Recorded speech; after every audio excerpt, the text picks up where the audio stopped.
ഈ സംഭവം ചൊവ്വാഴ്ച നടന്നിന്ന് ശനിയാഴ്ചയാകുന്നു. ഇതുവരെയുള്ള ദിവസം എങ്ങനെയും ഒതുക്കി തീർക്കാനുള്ള ഒരു ശ്രമമാണ് നടത്തിക്കൊണ്ടിരുന്നത്. അതിൽ ചില ജനപ്രതിനിധികൾ ഉൾപ്പെടെയുള്ളവർ, മറ്റ് ICDSുമായി ബന്ധപ്പെട്ട ആളുകൾ ഉൾപ്പെടെ അതിനെങ്ങനെയും ഒതുക്കി തീർക്കുക, പുറത്തേക്ക് അറിയിക്കാതിരിക്കുക എന്നുള്ള ഒരു കാര്യവുമായാണ് മുന്നോട്ട് പോയിക്കൊണ്ടിരുന്നത്. പക്ഷേ പരാതി പോലീസിലേക്ക് വന്നതോടുകൂടെ ഈ വിഷയം പുറത്തേക്ക് അറിയുന്നു. ഇതുവരെയും കൃത്യമായ ഒരു അന്വേഷണം അല്ലെങ്കിൽ ഈ അധ്യാപകയ്ക്കെതിരെ ഒരു അന്വേഷണം ഉണ്ടാവുകയോ അത്തരത്തിലുള്ള ഒരു കാര്യങ്ങളൊന്നും പോയിട്ടില്ല. ഇങ്ങനെ ഒരു വിഷയമുണ്ടായി, അതുകൊണ്ട് ഇനി 7 ദിവസത്തേക്ക് വരണ്ട എന്നുള്ളൊരു അറിയിപ്പ് മാത്രം അധ്യാപികയ്ക്ക് കൊടുത്തിട്ടുണ്ട് എന്നുള്ള കാര്യമാണ് പറയുന്നത്. പക്ഷേ അവിടെ ഒന്നും കാര്യങ്ങൾ ഒരിക്കലും നിൽക്കില്ല. ഈ അധ്യാപിക മുൻപ് ഇതുപോലെ കുഞ്ഞുങ്ങളെ, അംഗൻവാടിയിലേക്ക് വരുന്ന കുഞ്ഞുങ്ങളെ ഇതുപോലെ ഉപദ്രവിക്കുകയോ വല്ലതും ചെയ്തിട്ടുണ്ടെങ്കിൽ അതിന് കണ്ടെത്തേണ്ടിയിരിക്കുന്നു. മാത്രമല്ല, പ്രധാനപ്പെട്ട ഒരു കാര്യം അജി ചോദിച്ചതുപോലെ തന്നെ ശിക്ഷാ സമിതിയോടൊക്കെ സംസാരിക്കുകയും ചെയ്തിട്ടുണ്ട്. അവരോട് ചോദിച്ചാൽ ഒരുപക്ഷെ കൃത്യമായി അവരെന്താണ് ഇനി അന്വേഷിക്കാൻ പോകുന്നതെന്നുള്ള കാര്യത്തിൽ ഒരു വിശദീകരണം നൽകും.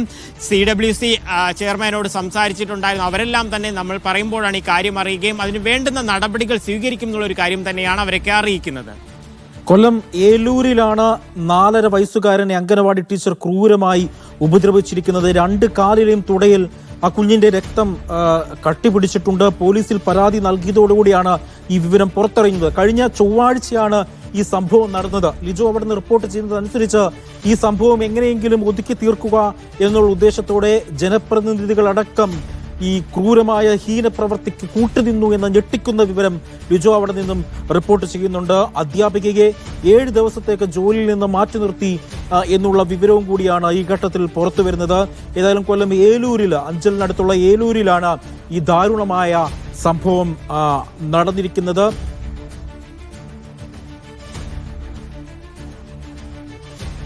ലിജോ തുടരുന്നുണ്ട്. ലിജോ, ഇതുമായി ബന്ധപ്പെട്ട ഈ കുട്ടിയുടെ അറിയാം 2 കാലിലും ഗുരുതരമായി തന്നെ പരിക്കേറ്റിട്ടുണ്ട്. അപ്പോൾ ആരോഗ്യനില എങ്ങനെയുണ്ട്?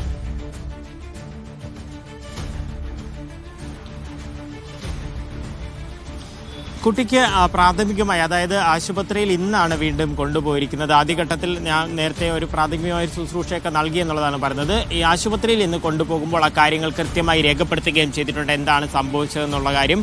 കുട്ടിക്ക് ഒരു അതായത് അധ്യാപികയുടെ ഭാഗത്ത് നിന്ന് ഇത്തരത്തിൽ ഉണ്ടാവുകയും വളരെ വേദനയോടുകൂടെ കരയുകയൊക്കെയായിരുന്നു. നമ്മൾ കുളിപ്പിക്കാൻ കൊണ്ടുപോകുന്ന സമയത്ത് തന്നെ ആ കരച്ചിലൊക്കെ വളരെ വേദനിപ്പിക്കുന്ന ഒരു കാര്യമായിരുന്നു. വീട്ടുകാരെ സംബന്ധിച്ചിടത്തോളം അമ്മയോട് ഞാൻ സംസാരിക്കുകയും ചെയ്തപ്പോൾ അവർ പറയുന്ന കാര്യം ഇത് തന്നെയാണ്. അപ്പോൾ ചെയർമാൻ അഡ്വക്കേറ്റ് സനിൽ വെള്ളിമണ്ണുണ്ട്. അഡ്വക്കേറ്റ് സനിൽ വെള്ളിമൺ, താങ്കൾക്ക് കേൾക്കാൻ കഴിയുന്നുണ്ടോ? ഈ വാർത്ത താങ്കളുടെ ശ്രദ്ധയിൽപ്പെട്ടു എന്നാണ് ഞാൻ കരുതുന്നത്. കൊല്ലം അഞ്ചൽ ഏരൂരിലാണ് അംഗൻവാടി ടീച്ചർ 4.5 വയസ്സായ കുഞ്ഞിനോട് ക്രൂരമായി മർദ്ദിച്ചത്. അപ്പോൾ ആ കുഞ്ഞിന്റെ 2 കാലിനും ഗുരുതരമായി തന്നെ പരിക്കുണ്ട്, രക്തം കട്ടിപിടിച്ചിരിക്കുകയാണ്. അപ്പോൾ CWCയുടെ ശ്രദ്ധയിൽ ഈ കാര്യം വന്നിരുന്നോ? ഇതുമായി ബന്ധപ്പെട്ട് ഏത് നടപടിയായിരിക്കും? മെസ്സേജ് വന്നിട്ടുണ്ട്. അപ്പൊ അതിന്റെ ശരിക്കും പോലീസ് സ്റ്റേഷനിലൊന്നും ICDSന്നും അതിന്റെ വ്യക്തമായ റിപ്പോർട്ട് തരാനായിട്ട് പറഞ്ഞിട്ടുണ്ട്. സ്ഥിരമായിട്ടും പ്രാഥമികമായിട്ട് ചെയ്യേണ്ടുന്ന കാര്യങ്ങൾ ചെയ്യാനായിട്ടുള്ള നിർദ്ദേശങ്ങൾ കൊടുത്തിട്ടുണ്ട്. അത് കുട്ടിക്ക് വേണ്ടുന്ന വൈദ്യസഹായമായാലും മറ്റു കൗൺസിലിംഗ് ആയാലും മറ്റേതെങ്കിലും തരത്തിലുള്ള കാര്യങ്ങൾ ചെയ്യണമെന്നുണ്ടെങ്കിൽ അതിന് വേണ്ടുന്ന തരത്തിലുള്ള നിർദ്ദേശം കൊടുത്തിട്ടുണ്ട്. ഈ പറയുന്ന കാര്യങ്ങൾ പ്രത്യേകിച്ചും ഈ അംഗൻവാടി കുട്ടികൾ 3-നും 6-നും ഇടയിലുള്ള അംഗൻവാടി കുട്ടികളുമായി ബന്ധപ്പെട്ട് അക്ഷരം പഠിക്കുക അല്ലെങ്കിൽ മറ്റ് തരത്തിലുള്ള ഒരു സമ്മർദ്ദങ്ങൾക്ക് ഇടയാക്കാതെ തന്നെ കളിയിലൂടെയും അതുപോലെ തന്നെ പാട്ടിലൂടെയൊക്കെ തന്നെ അവരുടെ സ്വഭാവ രീതികളെയും അവരുടെ പഠനവുമായി ബന്ധപ്പെടുന്ന ആകർഷണങ്ങളെയൊക്കെ തന്നെ കൊണ്ടുവരാൻ വേണ്ടിയുള്ള ശ്രമങ്ങൾ മാത്രമാണ് നടത്തുന്നത്. അതിനുള്ള ഒരു ചേർന്നെടുപ്പ് നടത്തണമെന്ന് മാത്രമാണ് ഇവരുടെയൊക്കെ തന്നെ പരിശീലനത്തിൽ നിർദ്ദേശിച്ചിട്ടുള്ളത്. അതിനപ്പുറത്തേക്ക് ഈ പറയുന്ന ഒരു അമ്മയുടെ സ്നേഹവും ലാളനയൊക്കെ കൊടുക്കത്തക്ക രീതിയിലുള്ള ഒരു തരത്തിലുള്ള ഒരാളായി മാറിയിരിക്കണം, അല്ലെങ്കിൽ അങ്ങനെ ആയിരിക്കണം ഒരു അംഗൻവാടി ടീച്ചർ എന്നുള്ള തരത്തിലുള്ള നിർദ്ദേശങ്ങളൊക്കെ എപ്പോഴും കൊടുക്കാറുണ്ട്. അതിന്റെ പരിശീലനങ്ങളൊക്കെ അതാണ് കൊടുക്കാറുള്ളത്. അതിന്റെ വിരുദ്ധമായിട്ടാണ് എന്തെങ്കിലും അത്തരം കാര്യങ്ങളുണ്ടെങ്കിൽ അതിനനുസരിച്ചുള്ള നടപടികൾ തീർച്ചയായിട്ടും ഉണ്ടാകും. മറ്റൊന്ന്, ഈ കുട്ടിയുടെ അച്ഛൻ ഞങ്ങളോട് സംസാരിച്ചപ്പോൾ അദ്ദേഹം വളരെ വേദനയോടെയാണ് സംസാരിക്കുന്നത്. അതായത് ഈ അധ്യാപിക പറഞ്ഞത് ഒരു അബദ്ധം പറ്റിപ്പോയതാണ്, ക്ഷമിക്കൂ എന്നാണ് പറഞ്ഞത്. ഒരു 4.5 വയസ്സുകാരനോട് ഇത്ര ക്രൂരമായി പെരുമാറുന്നത് ഒരു അബദ്ധമായി നമുക്ക് ഒരിക്കലും വ്യാഖ്യാനിക്കാൻ കഴിയില്ല. അപ്പോൾ അധ്യാപികയ്ക്കെതിരെ ഏതെങ്കിലും തരത്തിലുള്ള നടപടിക്ക് CWC ശുപാർശ? അപ്പൊ അതിനനുസരിച്ച് അതിന്റെ റിപ്പോർട്ട് വരുന്നതിനനുസരിച്ച് വേണ്ടുന്ന നിർദ്ദേശങ്ങളായിരിക്കും കൊടുക്കുന്നത്.